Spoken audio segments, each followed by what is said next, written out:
तो कुछ तस्वीरें आपके सामने रख रहे हैं क्योंकि देखिए आज अंतिम दर्शन के लिए लोगों के पहुंचने का सिलसिला भी शुरू होने वाला है, जहां एक तरफ 11 बजे सीडीएस विपिन रावत को अंतिम विदाई देने के लिए, अंतिम दर्शन के लिए लोग पहुंचेंगे, वहीं थोड़ी ही देर में ब्रिगेडियर लिड्डर की अंतिम दर्शन के लिए लोग पहुंचने शुरू होंगे। तो ये तस्वीरें हम आपके सामने रख रहे हैं, दो तस्वीरें। तो आज पूरा देश गमगीन है, उस गम में डूबा हुआ है जिसकी कल्पना भी देश ने नहीं की थी। किसी को एहसास भी नहीं था कि अचानक से ऐसी खबर आएगी, विमान क्रैश होगा। फिर प्रार्थनाओं का दौर शुरू हो गया कि शायद हमारे जवान सीडीएस उसमें सुरक्षित हों, लेकिन खबर दुखद ही आई। दुखद ये कि सीडीएस भी हमारे बीच नहीं रहे और ब्रिगेडियर लिड्डर भी हमारे बीच नहीं रहे। दोनों को अंतिम विदाई देने की तैयारियां की जा रही हैं 11 बजे अंतिम दर्शन के लिए, जहां सीडीएस विपिन रावत का पार्थिव शरीर रखा जाएगा। वहीं दूसरी तरफ थोड़ी देर में ब्रिगेडियर लिड्डर का अंतिम संस्कार होना है। परिवार पर मानिए दुख का पहाड़ इस वक्त टूट पड़ा है, क्योंकि किसी ने ये सोचा नहीं होगा कि ऐसा लम्हा भी देखने को मिलेगा जब वो साथ छोड़कर चले जाएंगे। ब्रिगेडियर लिड्डर नंबर दे देना, इसको बोल फोन पे ले। चीन सीमा पर इन्होंने ब्रिगेड की कमान संभाली थी। इनके पिता सेना में लेफ्टिनेंट कर्नल थे, बेहतरीन सैन्य रणनीतिकार ये माने जाते थे। कई मुद्दों पर, चाहे वो चीन से जुड़ा हो या और अन्य मुद्दे, उन पर उनसे रणनीति बनाने में पूरी मदद लेते रहे हैं हम लोग। दिसंबर 1990 में वो सेना में शामिल हुए थे और मेजर जनरल पद पर उनका प्रमोशन भी होने वाला था। पंचकुला के रहने वाले थे ब्रिगेडियर। आज पूरा परिवार गमगीन है, गम में डूबा हुआ है। ये तस्वीरें हम आपको दिखा रहे हैं, तिरंगा में लपटा हुआ पार्थिव शरीर लाया गया दिल्ली। ये तस्वीरें हम आपको दिखा रहे हैं। थोड़ी ही देर में ब्रिगेडियर लिड्डर का अंतिम संस्कार होना है, लेकिन उस अंतिम संस्कार से पहले अंतिम दर्शन के लिए भीड़ उमड़ पड़ी है। परिवार गम में है लेकिन गर्व भी महसूस कर रहा है।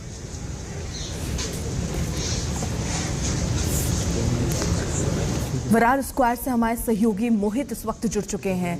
मोहित, ये तस्वीरें हम देख रहे हैं, सबके चेहरे पर मायूसी, पूरा देश इस वक्त रो रहा है।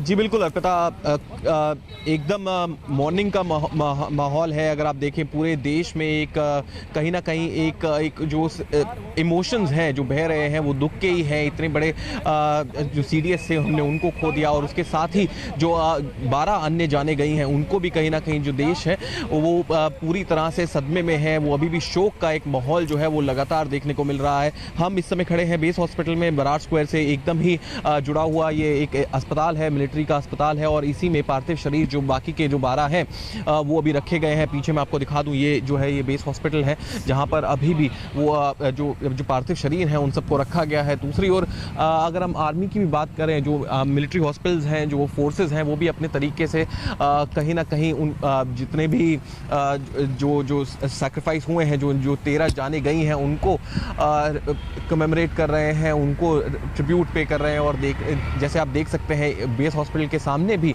लगातार विजुअल्स चल रहे हैं। पुरानी यादें जो हैं एक तरह से हैं ना केवल जनरल बिपिन रावत की बट उनकी वाइफ की भी, और उसके अलावा जितने भी लोग इस पूरी घटनाक्रम में जिनकी मौत हुई है उन सब की भी ट्रिब्यूट्स जो हैं वो देखे जा रहे हैं।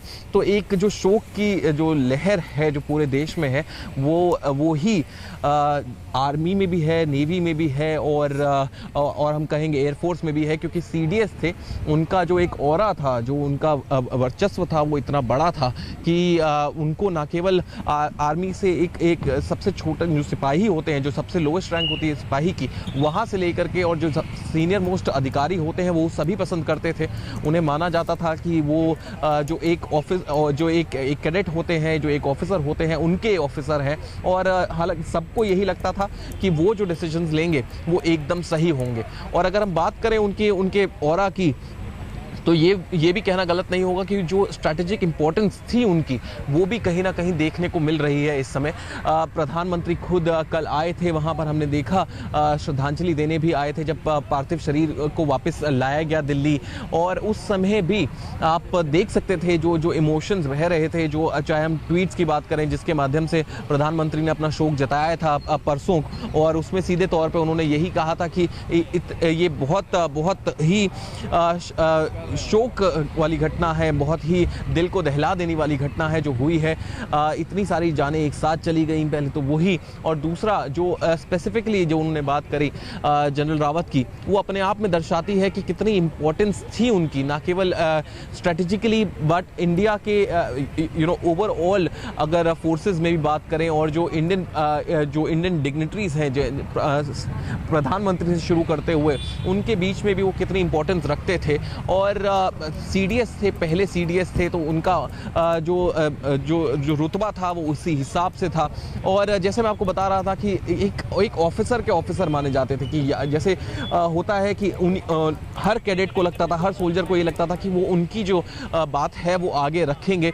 और जितनी भी अगर हम स्ट्रैटेजिक इंपॉर्टेंस की बात करें, चाहे वो अभी रशिया के साथ जो नई राइफल्स की जो स्ट्रैटेजिक टाइज हैं उनकी बात करें, ये सभी उन्हीं के टेन्योर में पॉसिबल हो पाया। और यही दर्शाता है कि उनकी जो आगे का देखने की जो क्षमता थी वो कितनी ज़्यादा थी। और इसी वजह से शायद उनको सीडीएस भी बनाया गया था। उनको सीडीएस का पहला जो सीडीएस का पोस्ट है वो उन्हीं के पास गया। और अब जो एक वैक्यूम सा क्रिएट हो गया है उनके जाने के बाद, वो कहीं ना कहीं जो है फिल करना वो बहुत मुश्किल होगा। दूसरी ओर अगर हम बात करें आज की, तो आज जैसा आज का शेड्यूल आ रहा है उसके हिसाब से बताया ये जा रहा है कि इसी बेस हॉस्पिटल में से जो है लेकर के जाया जाएगा इनका पार्थिव शरीर उनके घर कामराज मार्ग पर करीबन 9:30 से 10 के बीच में जो है यहाँ से पार्थिव शरीर को लेकर के जाया जाएगा। और 11 बजे के बाद से ये जो आम लोग हैं और जो डिग्निटरीज हैं, चाहे वो पॉलिटिशियंस हों या फिर आम जनता हो, उन सभी के लिए करीबन 1.5 घंटे का समय जो है वो अलाउ करा गया है, जब वो आ सकते हैं और अपनी श्रद्धांजलि न केवल जनरल बिपिन रावत को बल्कि उनकी जो वाइफ हैं उनको भी दे सकते हैं। दूसरी ओर उसके अलावा 1 घंटा रखा गया है जब मिलिट्री के जो अफसरान हैं वो भी आकर के जो डिग्निटरीज जो आने वाले हैं, जो आ सकते हैं, उनके लिए भी करीबन 1 घंटा रखा गया है जिसमें वो आ सकते हैं और अपनी जो ट्रिब्यूट्स जो उनको देने हैं वो दे सकते हैं। हमेशा सामने होता है और लेकिन इस चुनौती का सामना करके देश सेवा करना यही एक फौजी का कर्तव्य है, धर्म है। यहाँ जितने भी लोग आए हुए हैं, चाहे फौजियों के परिवार हो या खुद फौजी हो, देश सेवा में हमेशा तत्पर रहना, हमेशा मुस्तैद रहना, यही हमारी सबकी जिम्मेदारी है। मुझे इस बात का फक्र है कि ब्रिगेडियर लीडर शुरू से राष्ट्रीय रक्षा अकादमी में जब हम 16 साल की उम्र में गए थे तब से लेकर अभी तक हम सबसे ब्राइटेस्ट फौजी ऑफिसर, और उन्होंने कश्मीर में अपनी सेवा दी, विदेश में अपनी सेवा दी, और भारत की सेना में मेजर जनरल की रैंक उनको मिल चुकी थी और उनका पूरा करियर आगे था। लेकिन आज ये हम सबको सामना करना पड़ रहा है। ठीक है सर, आगे। तो अब धीरे धीरे देखिए सिलसिला जो है वो भी शुरू हो रहा है। श्रद्धांजलि देने के लिए तमाम नेता अलग अलग दल के भी पहुंच रहे हैं, बीजेपी के भी नेता पहुंच रहे हैं, और ये मौका है अंतिम विदाई देने का, क्योंकि आखिरी विदाई देने में आज हर कोई वहां पहुंचना चाहता है। थोड़ी देर में ब्रिगेडियर लीडर का अंतिम संस्कार किया जाएगा। उनकी शख्सियत भी बेहद खास रही है। पिता भी उनके लेफ्टिनेंट कर्नल थे, बेहतरीन सैन्य रणनीतिकार वो थे। दिसंबर 1990 में वो शामिल हुए थे सेना में। हालांकि उनका प्रमोशन भी होने वाला था मेजर जनरल पद पर, ये भी जानकारी मिल रही थी। और ख़ास तौर पर उनकी उपलब्धि को अगर देखें तो उपलब्धि उनकी ये भी रही कि कश्मीर से आतंक के खिलाफ किस तरीके की रणनीति बनाई जाए, उस पर कैसे अमल किया जाए और आतंक का खात्मा किया जाए, इसको लेकर महत्वपूर्ण भूमिका उन्होंने निभाई। एक खास रणनीति उन्होंने बनाई और इसका श्रेय उनको जाता है। वहीं चीन सीमा पर ब्रिगेड की भी उन्होंने कमान संभाली थी। चीन को लेकर भारत की स्ट्रैटेजी, रणनीति कैसे होनी चाहिए, किस तरीके से चीन को मुंहतोड़ जवाब देना चाहिए, इस पर भी उन्होंने बहुत काम किया जो सराहनीय है। अरे अंदर के इधर हो जाए, अरे इधर हो जरा, बीच में आ रहे। इस वक्त मंजीत नेगी भी हमारे साथ जुड़ चुके हैं, वो सीडीएस के आवास के बाहर मौजूद हैं। मंजीत, क्या वहां पर लोगों के पहुंचने का सिलसिला अंतिम विदाई के लिए, अंतिम दर्शन के लिए शुरू हो रहा है?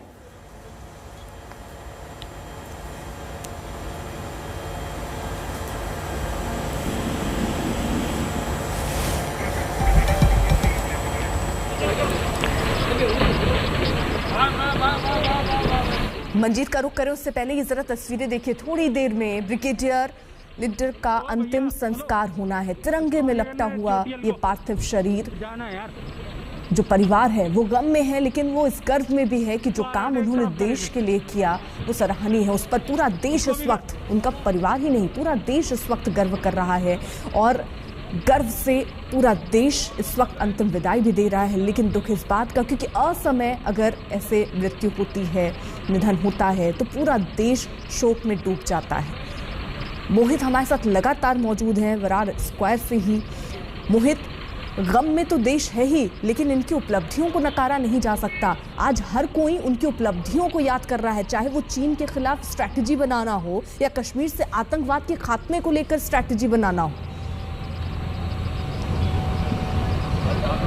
जी बिल्कुल अर्पिता, अगर बात करें कितना बड़ा स्वरूप था और कितनी इंपॉर्टेंस थी उनकी स्ट्रैटेजिकली, तो उसके लिए आपको रशिया की भी बात करनी पड़ेगी, जिससे इंडिया ना केवल फाइनली राइफल्स लेकर के आ पाया है, हमें चाइना की भी बात करनी पड़ेगी, हमें पाकिस्तान की भी बात करनी पड़ेगी, और इंटरनली भी फोर्सेस को कैसे और बेहतर करना है, चीज़ों को और बेहतर करना है, उन सब चीज़ों की भी बात करनी पड़ेगी। और एक तरह से दिखाना होगा कि ना केवल आर्मी ने इंश्योर करा है कि लगातार जो टेररिस्ट एक्टिविटीज होती थी जो बॉर्डरिंग एरियाज में, वो कैसे कम हो पाए, और उसी सब का श्रेय जाता है सीडीएस बिपिन रावत को। और यही सारी बातें जो हैं उनको दर्शाती हैं कि कैसे उन्होंने कितने आसानी से ये सारी चीजें हैंडल करी, और दूसरी ओर ये भी दर्शाती है कि ठीक है, आप ये जरा मोहित, मंजीत भी इस वक्त हमारे साथ जुड़ चुके हैं। मंजीत, आप जनरल रावत के आवास के बाहर हैं, वहां पर क्या तस्वीर आप देख रहे हैं? लोगों के पहुंचने का सिलसिला परिवार को ढांढस बंधाने के लिए पहुंच रहा है क्या? देखिए, करीब 10 बजे गृह मंत्री अमित शाह के आने का कार्यक्रम है, और अभी लगातार यहाँ पर आप देखें कि जो सेना से जुड़े लोग हैं वो पहुँचना शुरू हुए हैं। जो कार्यक्रम है उसके मुताबिक 11 बजे से लेकर करीब 12:30 बजे तक जो आम लोग हैं, जो राजनेता हैं, उनके वो लोग दर्शन कर पाएंगे, और उसके बाद 1 घंटे का वक्त तीनों सेनाओं के अधिकारी जवानों के लिए रखा गया है, क्योंकि वो चीफ ऑफ डिफेंस स्टाफ थे, तीनों सेनाओं का वो प्रतिनिधित्व करते थे। और 2 बजे के बाद यहाँ से 3 कामराज मार्ग, जो उनका घर है, सरकारी आवास है, यहाँ से धौलाकुआं, जो बरार स्क्वायर, जहाँ पर आधिकारिक तौर पर सभी सैन्य अधिकारियों का अंतिम संस्कार होता है, वहाँ पर उनका पार्थिव शरीर और उनकी पत्नी का पार्थिव शरीर लेकर जाया जाएगा। एक यहाँ से जो ट्राई सर्विस सलामी है, उसके साथ गन कैरेज पर सवार होकर जो ट्रक होता है, उस पर सवार उनको रखा जाएगा। और वो जरा साथ ही तस्वीरें भी यहाँ पर देखिए, सीधी तस्वीरें। थोड़ी देर में ब्रिगेडियर लिडर का अंतिम संस्कार होना है, लेकिन उससे पहले उनका पार्थिव शरीर रखा गया है, और सेना के जो बड़े अधिकारी जवान वहाँ पहुँच रहे हैं अंतिम विदाई देने के लिए। ये अंतिम विदाई किसी ने सोची नहीं थी कि अचानक से कुछ ऐसी परिस्थितियां बनेंगी जिसके कारण असमय वो हमारे बीच नहीं रहेंगे। लेकिन जब ऐसी परिस्थितियां हैं तो आंखें नम हैं। लेकिन विदाई के लिए यहाँ पर देखिए सब लोग उपस्थित हैं। थोड़ी देर में अंतिम संस्कार भी ब्रिगेडियर लिडर का होना है।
लगातार हमारे साथ बने हुए हैं और वही देखिए अंतिम विदाई देने के लिए यहाँ पर अंतिम दर्शन के लिए लोग पहुँचे हुए हैं। खासतौर पर सेना के जो जवान हैं, अफसर हैं, वो यहाँ पर पहुँचे हुए हैं। लेकिन अगर उपलब्धियों की बात करें ब्रिगेडियर लीडर की, तो किन उपलब्धियों को आज याद करना चाहेंगे आप?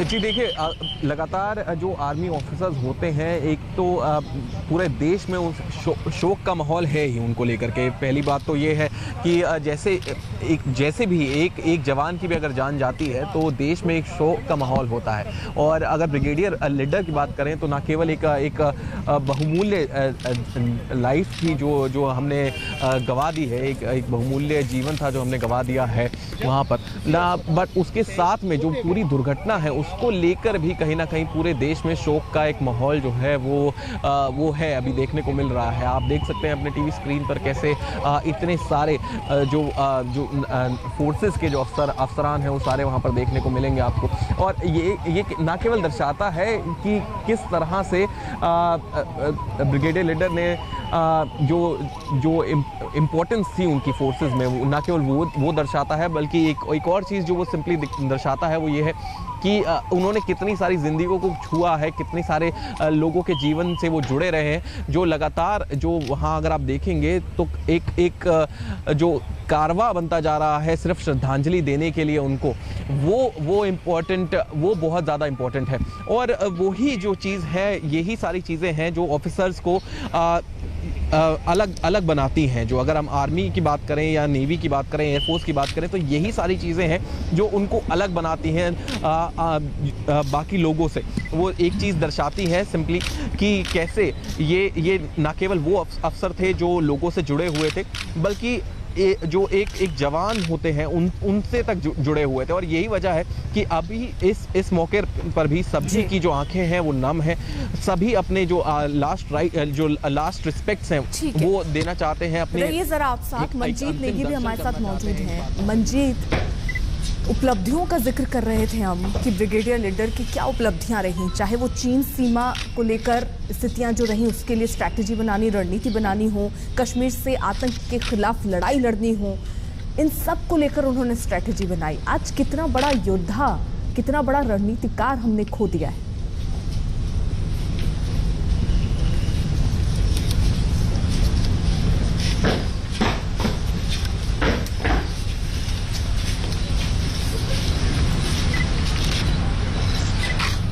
मंजीत,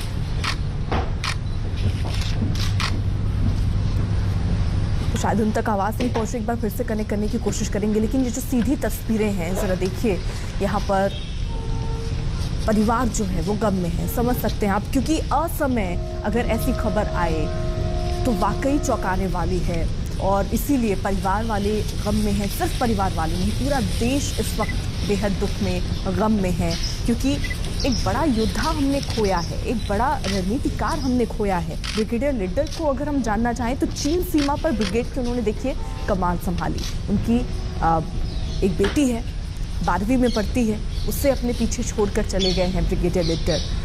उनका पूरा परिवार इस वक्त शोक में है, उससे उभर पाना देखिए मुमकिन तो नहीं, लेकिन धीरे धीरे प्रयास करेगा परिवार उसी दिशा में। आज अंतिम विदाई में, अंतिम दर्शन के लिए लोग पहुंच रहे हैं, सेना के अफसर, सेना के बड़े अधिकारी। इनके पिता भी लेफ्टिनेंट कर्नल ही थे। दिसंबर 1990 में वो सेना में शामिल हुए। तब से उन्होंने जो एक फैसला लिया कि पल पल देश को समर्पित होगा, उसी दिशा में वो कार्यरत रहे, उसी दिशा में वो काम करते रहे और देश के लिए एक बड़ी उपलब्धि लेकर आए। चीन सीमा पर ब्रिगेड की जब उन्होंने कमान संभाली, आतंक से भारत जूझ रहा है, कश्मीर में जिस तरीके के हालात रहे, उन सब पर रणनीति बनाने में उन्होंने महत्वपूर्ण भूमिका निभाई। कश्मीर से आतंक के खिलाफ उन्होंने काम किया कि कैसे आतंक का खात्मा कश्मीर में करना है, ये पूरी स्ट्रैटेजी, रणनीति उन्होंने बनाई। मेजर जनरल पद पर, इसीलिए उनके काम को देखते हुए मेजर जनरल पद पर उनका प्रमोशन भी होने वाला था, लेकिन उससे पहले ही वो हम सबको पीछे छोड़कर चले गए हैं। थोड़ी देर में उनका अंतिम संस्कार होना है। परिवार के लोग वहां पर मौजूद हैं, सेना के अफसर और जवान उन्हें आखिरी विदाई देते हुए नम आंखों के साथ। 11 बजे का वक्त होगा जब अंतिम यात्रा पर सीडीएस विपिन रावत निकलेंगे। उनके दर्शन के लिए आम लोगों के लिए 11 से 12:30 बजे का वक्त तय किया गया, जिसमें तमाम राजनेता पहुंचेंगे। हरियाणा के मुख्यमंत्री भी देखिए पहुंचे। ब्रिगेडियर लीडर की अंतिम विदाई के मौके पर यहाँ पर नम आंखों से हर कोई आज उनको याद कर रहा है, उनकी शख्सियत को याद कर रहा है, क्योंकि उनके बारे में भी कहा जाता है कि बहुत ही ज़मीन से जुड़े हुए वो एक ब्रिगेडियर थे। जवानों के बीच खासा उनका लगाव था, ये भी उनके बारे में कहा जाता है। तो एक अलग ही शख्सियत के लोग ब्रिगेडियर लीडर थे। अंतिम विदाई उनको दी जा रही है। सीधी तस्वीरें हम आपको दिखा रहे हैं बरार स्क्वायर से, और वहीं पर हमारे सहयोगी मौजूद हैं मोहित। जी अर्पिता, अगर आपको विजुअल्स जो देख पा रहे हैं, अगर आप तो हम बता दें आपको, यही पार्थिव शरीर है जनरल बिपिन रावत का और उनकी वाइफ का, जो अभी लेकर के जाया जा रहा है। ये बेस हॉस्पिटल है जहां से ये कैरेज जो है ये निकल चुकी है।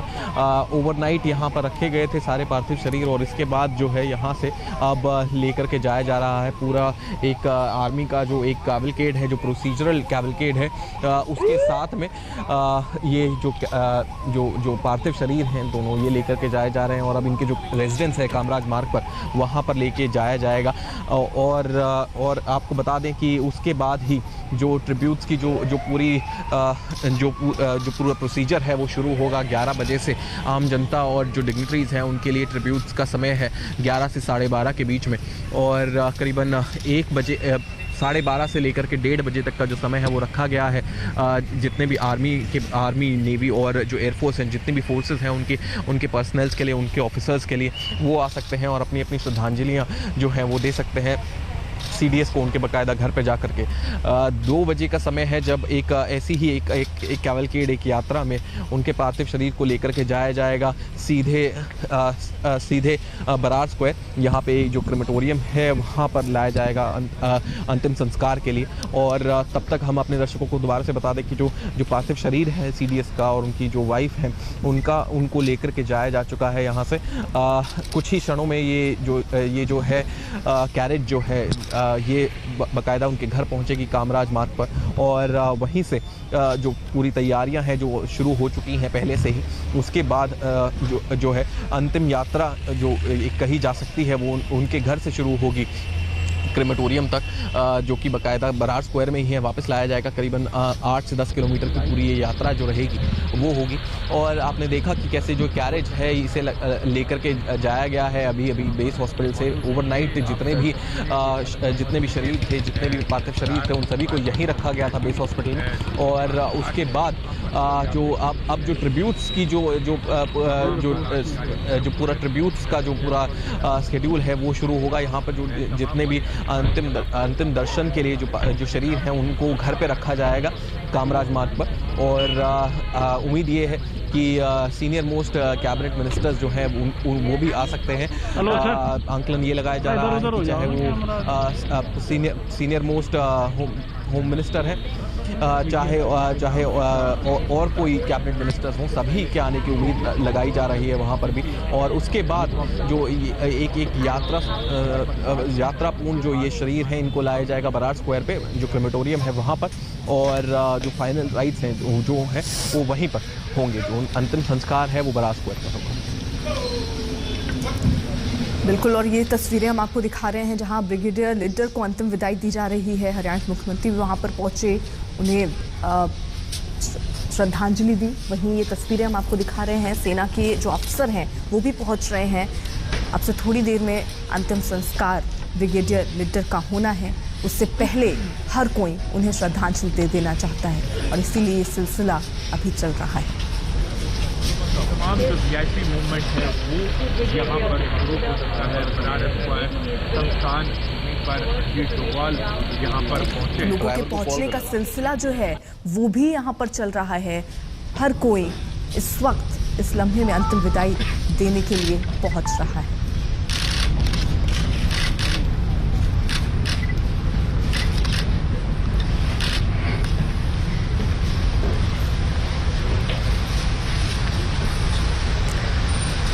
तो वहीं जहां एक तरफ ब्रिगेडियर लीडर का अंतिम संस्कार होना है अब से थोड़ी देर में, लेकिन इससे पहले अंतिम दर्शन के लिए लोग पहुंच रहे हैं। वहीं 11 बजे अंतिम दर्शन के लिए आम लोग, यानी जिसमें राजनेता लोग होंगे, वो पहुंचेंगे विपिन रावत, CDS विपिन रावत को अंतिम दर्शन उनका करने के लिए। और साथ ही साथ 12:30 बजे फिर सेना के जो बड़े अधिकारी हैं, अफसर हैं, वो पहुंचेंगे अंतिम दर्शन के लिए। और उसके बाद 2 बजे उनका अंतिम संस्कार होगा, ये भी जानकारी मिल रही है। और ये भी जानकारी मिल रही है कि रक्षा मंत्री राजनाथ सिंह भी पहुंचने वाले हैं। तो आज अंतिम यात्रा पर जहां जनरल रावत निकले हैं, वहीं ब्रिगेडियर लीडर को थोड़ी देर में अंतिम विदाई दी जाएगी।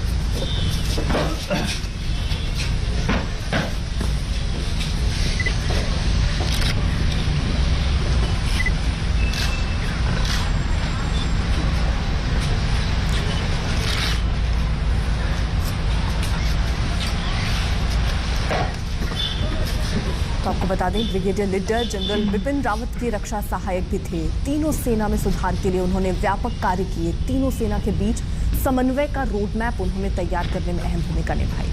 जल्द ही मेजर जनरल के तौर पर उनकी पदोन्नति होने वाली थी। ब्रिगेडियर लीडर ने जम्मू कश्मीर में आतंकवाद निरोधक अभियान में काफ़ी काम किया। चीन की सीमा पर भी उन्होंने एक ब्रिगेड का नेतृत्व किया। ब्रिगेडियर लीडर हरियाणा के पंचकुला के रहने वाले थे।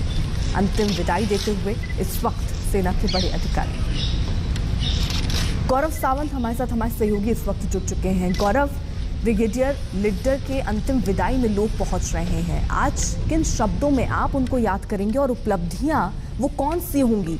चीन को, या चीन के लिए जो उन्होंने स्ट्रैटेजी बनाई वो जहन में रखें, या कश्मीर के खिलाफ जो उन्होंने, कश्मीर में आतंक के खिलाफ जो लड़ाई लड़ी, जो रणनीति बनाई, आज उसको याद करें? अर्पिता एक बहुत ही कुशल मुद्दा थे। ब्रिगेडियर लीडर को निश्चित तौर पर जानता था।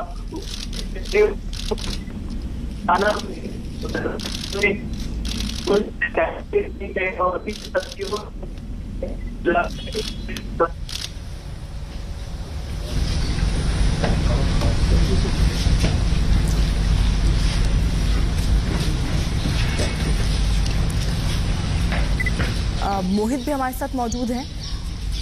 मोहित, अब से थोड़ी देर पहले अजीत डोभाल भी पहुंचे थे ब्रिगेडियर लीडर को श्रद्धांजलि देने के लिए। मोहित जी अर्पिता, आपको बता दें जैसे कि आपने अभी दर्शकों को दिखा भी रहे हैं, जो विजुअल्स जो हैं टीवी स्क्रीन पर हैं, उसमें श्रद्धांजलि देने के लिए जो डिग्निटरीज हैं उनका आना जो है वो शुरू हो गया है। चाहे हम अजीत डोभाल जो है NSA हैं उनकी बात करें, या फिर हम अब रक्षा मंत्री की बात करें जो कि थोड़ी ही देर में यहाँ पर पहुँचने वाले हैं। ये दिखाता है दो चीज़ें जो इम्पोर्टेंस जो आर्मी जो प्ले करती है हमारी सबकी लाइफ में, और दूसरी ओर जो ब्रिगेडियर लीडर ने जिस मुकाम को हासिल करा है, वो दोनों ही चीज़ें ये क्षण दिखा रहा है। और इसी वजह से आप देख सकते हैं कि अभी कितनी तादाद में जो आर्मी के ऑफिसर्स हैं, जो वरिष्ठ अधिकारी हैं, वो सब यहाँ पर पहुँचे हुए हैं लगातार। और इसके अलावा भी अगर हम बात करें कि जितने और डिग्निटरीज जो हैं जो सारे पहुंच रहे हैं श्रद्धांजलि देने के लिए, वो भी यही सेम चीज़ जो है वो दर्शाता है। अभी जो आप देख सकते हैं ये अंतिम दर्शन हो रहे हैं, इसके बाद अंतिम संस्कार होगा ब्रिगेडियर लीडर का। और एक और चीज़ जो सामने आई है, ये पूरा जो देश है वो शोक मना रहा है। जो हादसा हुआ था जिसमें हमारे 13 लोग जो हैं उनकी जानें चली गई, उस पूरे क्षण से ही अगर हम बात करें, परसों से ही जब ये खबर आई थी कि ऐसे एक हेलीकॉप्टर है जिसमें जो क्रैश कर गया है, तभी से जो है पूरा देश शोक में था। और बस उम्मीद ये बनाई जा रही थी कि शायद इसमें से कुछ अच्छी खबर निकल करके आ सके, शायद इसमें से कुछ अच्छा हो सके, शायद ऐसा हुआ ही ना हो। सभी ये मना रहे थे कि शायद ये गलत खबर हो और ना ऐसा ना हुआ हो। लेकिन जब ये खबर आखिरकार जब निकल कर के आई कि जो हुआ है वो इतना भयानक है जो कभी शायद देश सोच भी नहीं सकता था, उसके बाद से ही पूरे देश में शोक का माहौल है। और आप अगर हम कल से ही बात करें तो पूरा देश जो है वो श्रद्धांजलि दे रहा है उन 13 लोगों को जिन्होंने अपनी जानें जो हैं वो गंवा दी हैं। और उसी के साथ साथ एक अगर हम कल से ही बात करें, जब पार्थिव शरीर सेलूर से लाए जा रहे थे तो आपने देखा था कैसे एम्बुलेंस पे भी लोगों ने जो फूल बरसाए थे। वो एक अंतिम विदाई ज़रूर है, लेकिन आप समझ सकते हैं कि किस तरीके से लोग खुद भी जो है वो अपने तरीके से ट्रिब्यूट्स देना चाहते हैं और बता देना चाहते हैं कि आप नहीं रहें यहाँ पर, लेकिन हमारे दिलों में आप हमेशा रहेंगे। और यही सारी चीज़ें हैं जो सीधे तौर पे दर्शाती भी हैं कि कैसे लोग कितना भावुक हैं इस समय। और इसीलिए शायद आप देख सकते हैं कि हर किसी की आंखें जो हैं वो थोड़ी सी नम हैं। हर कोई चाहता है कि एक बार अंतिम दर्शन कर सके और याद कर सके और बता सके कि कैसे दिखा रहे हैं कि ऑफिसर्स का लगातार आना जो है यहाँ पर जारी है और दिलों को जो